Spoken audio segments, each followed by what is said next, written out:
reason that I am here is because fascism does not own this university. Because there are students who do want to hear differing views, who don't want to be told that they can only hear one view, who don't believe that the First Amendment should die under the jackboots and Birkenstocks of a bunch of anarchist communist pieces of garbage. Thanks to Antifa and the supposed anti-fascist brigade for exposing what the radical left truly is, all of America is watching because you guys are so stupid. It's horrifying, I am grateful, and you can all go to hell, you pathetic, lying, stupid jackasses. That's a fired-up Ben Shapiro this week, speaking at UC Berkeley, where the school that offered counseling to students and faculty who were offended by Shapiro's words also took extraordinary steps to keep Antifa protesters out, including beefing up its police presence, installing concrete barriers, and okaying cops to use pepper spray. Measures costing the school, you ready? $600,000. But while America is preoccupied with Antifa thugs running amok on college campuses, our friends in the UK are facing new, real terror threats after a homemade bomb exploded on a subway car at the height of rush hour in London. Ben Shapiro is editor-in-chief of DailyWire.com and host of The Ben Shapiro Show. He joins me now. So, Ben, they spent $600,000 to prevent violence at your speech. How do you feel about that? Well, I mean, I'm not sure whether to be satisfied or insulted. I guess they're a bunch of Keynesian leftists. So from that perspective, I just created an enormous number of infrastructure jobs. But it really has nothing to do with me. It has to do with Antifa, obviously. There were businesses that boarded up early. I know that the Bank of America actually boarded up its own ATMs because they were afraid Antifa was going to go crazy and break them. They did what they were supposed to do, the authorities. And that's really the key here, is that for the first time in a year, the legal authorities said to the cops, do what you need to do, arrest people who show up with masks, arrest people who show up with weapons ready to do harm. And the police were staffed up. I mean, hundreds of police officers ringing the place. It was pretty obvious to Antifa that if they started anything, they were going to get their skulls crushed. Yeah, so I mean, they decided better of that. They finally woke up because they've been allowing these people to run wild for the last year and a half. It looks like overwhelming force and preventative action is the way to go. So what was the message of your speech, and was it handled well by the university? Did the students boo you? Were you hissed? Were you called names? What was it like?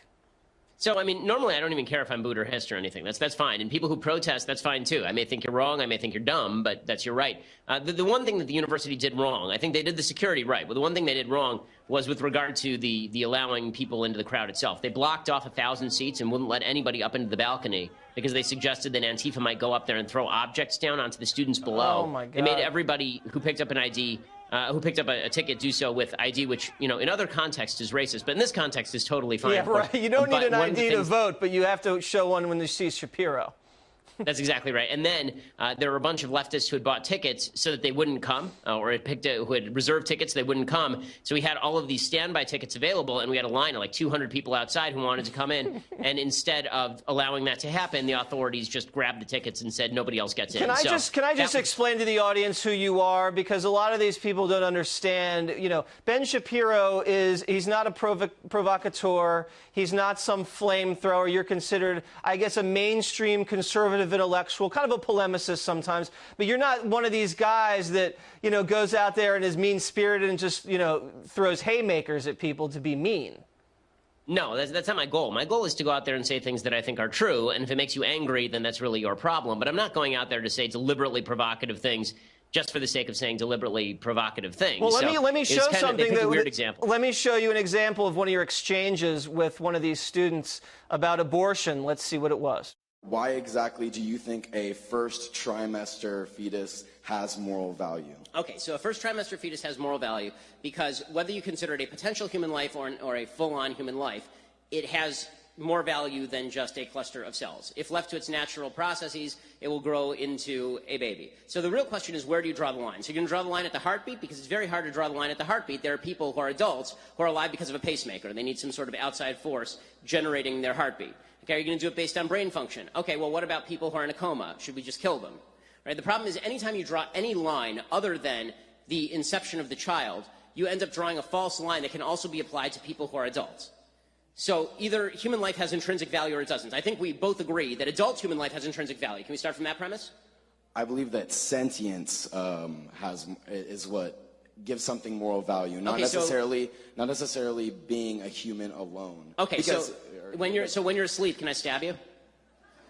I'm still considered sentient when I'm asleep. Okay, if you are in a coma from which you may awake, can I stab you? Well, then, no, I guess not. I mean, like, I'm glad you answered that, because I have no interest in actually murdering you. I mean, I think that's exactly what Berkeley needs. Here's my theory on this. You tell me if I have this accurate. I feel like these liberal campuses view conservative speakers as germs, and they don't want any exposure to conservative thought. So, you know, like germaphobes, they sanitize everything around the house, and they don't expose themselves to anything. They might get the sniffles. So then when they're exposed to the smallest little germ, all hell breaks loose. They get sick, they riot, they burn things. So they're living in this cocoon, and they just can't handle conservatism because they've never been exposed to it. And that is exactly what you did. I thought that was a healthy, normal dialogue. Yeah, I thought so too, and I think that your analysis, especially with regard to the students, is exactly right. And one of the things that I really enjoyed about the event is that there were a bunch of people on the left who showed up and asked questions. I always thank people when they're from the left and they show up to ask questions. It was a really cordial dialogue, and that's what it's supposed to be. Right. But outside, you had people who were literally chanting, "Speech is violence." Okay, speech is not violence. That's the whole point here. Like, no one died because I spoke last night. It's totally insane. I want to show the audience, I think we have this. There's a poster about you that says fascist intellectual thuggery in the service of the Trump-Pence fascist regime. Wow. I mean, I didn't even know you were that big of a Trump supporter to begin with, but do they even know what fascist is? And I only have a few seconds left, so go ahead. No, I mean, if they knew what fascist was, then they would have been a little bit more, I think, doubtful about going into the middle of the plaza and shouting about President Trump. If you're really a fascist, then, you know, Big Orange Hitler would have shown up and shut him down. But that obviously didn't happen because we don't live in a fascist country, and President Trump is not a fascist president. All right, well, listen, at the end of the month, they have Bannon, Coulter, and Milo speaking at Berkeley, so they're going to have to hire a lot of therapists. Ben, always a pleasure. Thanks so much. As far as the idea that, you know, I'm a white supremacist in service to Trump-Pence, couple problems there. One, as far as the service to Trump-Pence, again, I didn't vote for Trump or Hillary. I didn't vote for either of them, actually. So this idea that I am somehow a servant of Trump is absurd and requires you to be functionally illiterate. As far as the idea I'm a white supremacist, you see the thing on the top of my head, right? This funny hat. It's called a yarmulke. Hey, white supremacists aren't that fond of it, which is why I was, according to the Anti-Defamation League, the #1 recipient of white supremacist anti-Semitism on the internet among journalists in 2016. But no, I'm a white supremacist now, because this is the way the left works, right? If you don't agree with them, everyone's a white supremacist.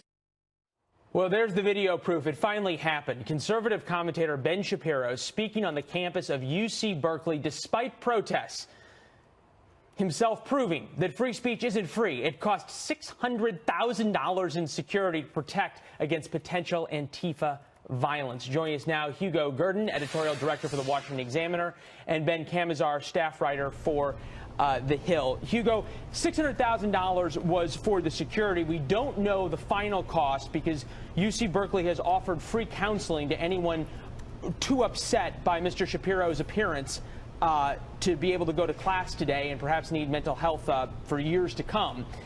How did we get to this point? It's an extraordinary development, frankly. What's happened is that the left has essentially given up logical argument, and they now automatically go to the nuclear option of accusing anybody who disagrees with them and their ideology of being a racist, a bigot, a fascist, and they treat speech with which they disagree as violence in itself. And in fact, the whole point of free speech is that you express what you believe and you can debate what you believe without resorting to violence. So yeah. America's founding has the idea that those two things are different, but this is not what the left now believes. Well, that sort of gets me to the next point, because there were a few arrests, and we have the mug shots of the folks who decided that they could not allow Mr. Shapiro to speak. Reports from down on the ground there show that there was a number of people chanting, and this is a quote, "Speech is violent. We will not be silent." Ben, let's ignore the irony in that statement for just a moment. But move to this. Where were these people in high school civics class when, number one, they learned about what the First Amendment meant, conceivably, maybe they skipped class. But number two, what message does the university send to these kids when they say, gee, if you don't like something, this is acceptable behavior? Because it may be acceptable at UC Berkeley. It is not acceptable in the real world. People just don't put up with it. Employers, the military, if you don't go that route, unless you just want to live in your parents' basement, this doesn't work out so well for you.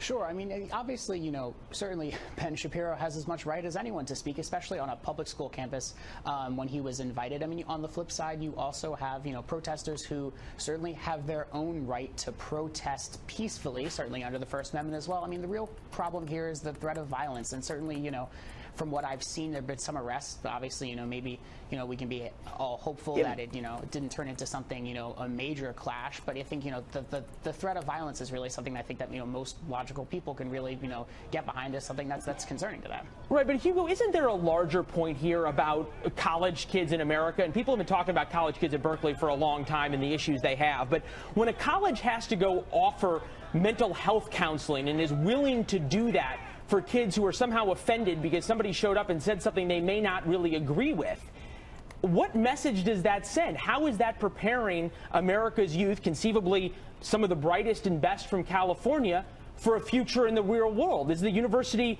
fulfilling their obligation to help prepare these kids for a lifetime of success? No, they're not fulfilling their duties. They are allowing those students who are no longer children and are young adults to live and function in a bubble which is completely divorced from the realities of the world. There is a real problem, though, that those people come out of university and then they start changing the world. And in the culture war that is being going on, or the fight over free speech and the larger culture war is affecting not just campuses, but sort of seeps out into the world. And, you know, it's affecting our politics right now. Yeah, well, you make an excellent point, and another point I've heard made on this issue is sort of how the liberal students and activists of the 1960s have now come back, and they are now the college administrators of the 2010s, allowing this same kind of thing to go on that they propagated back in the 60s. We'll leave it there. Ben, Hugo, appreciate your time, gentlemen. Thanks.